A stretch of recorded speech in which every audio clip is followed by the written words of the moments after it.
स्त्री का विश्वास। पहले सब्सक्राइब करें फिर सुने। एक गांव में एक ब्राह्मण अपने पत्नी के साथ रहता था। पत्नी मुंहफट थी, इसलिए ब्राह्मण के कुटुंबियों संग उसकी बनती नहीं थी। परिवार में सदा कलह का वातावरण बना रहता था। ब्राह्मण प्रतिदिन के इस कलह से तंग आ गया और सोचने लगा कि रोज रोज की कलह से परदेश जाकर अलग घर बसाकर रहना अच्छा रहेगा।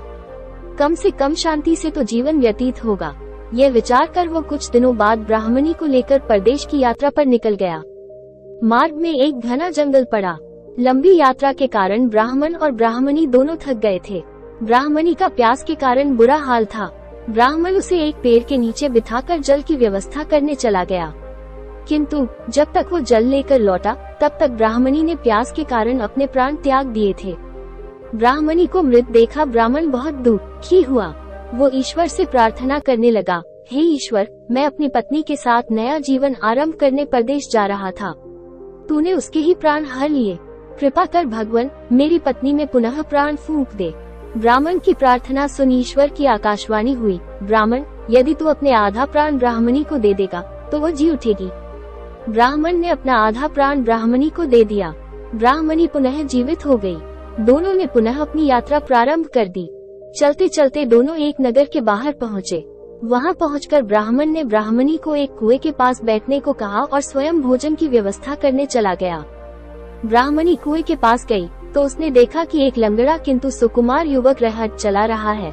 दोनों ने एक दूसरे से हंसकर बात की और एक दूसरे के प्रति आकर्षित हो गए। दोनों अब साथ रहना चाहते थे।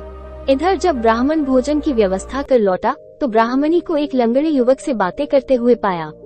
ब्राह्मण को देखकर ब्राह्मणी बोली, ये युवक भी भूखा है, इसे भी भोजन में से कुछ अंश दे देते हैं, हमें पुण्य प्राप्त होगा। ब्राह्मण ने लंगड़े युवक को अपने साथ भोजन करने आमंत्रित किया। तीनों ने साथ साथ भोजन किया।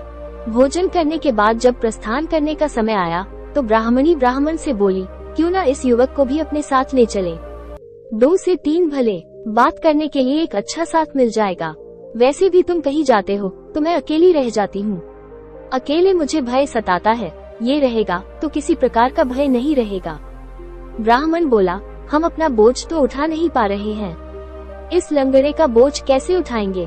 मेरी मानो इसे यहीं छोड़ो, हम दोनों आगे बढ़ते हैं।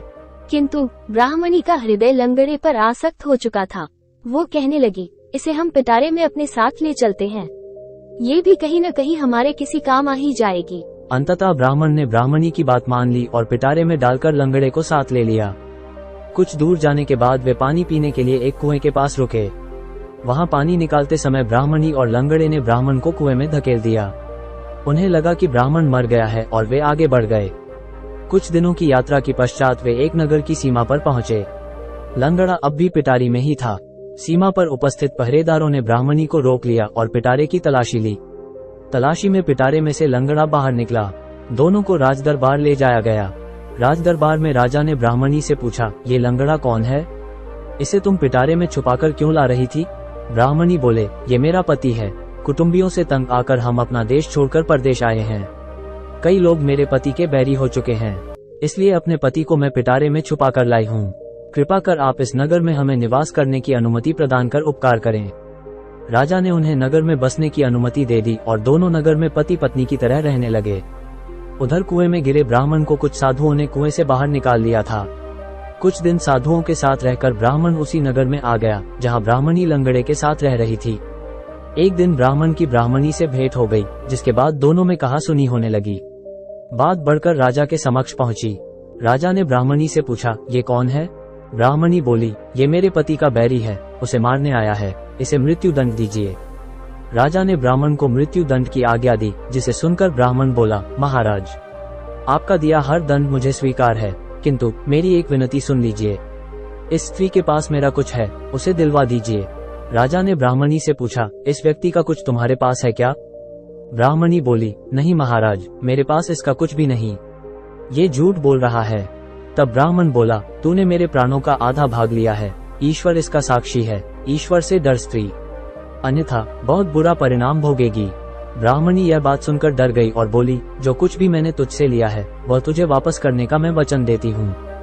ये कहना थी कि ब्राह्मणी नीचे गिर गई और वहीं मर गई। उसके आधे प्राण अब वापस ब्राह्मण में समा गए थे।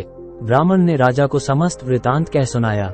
सारी बात जानने के बाद राजा ने लंगड़े को उसकी करतूत के लिए कारावास में डाल दिया। सीख: बुरे कर्म का बुरा फल मिलता है।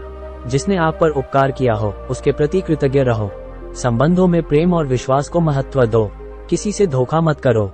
अब सब्सक्राइब तो कर लो।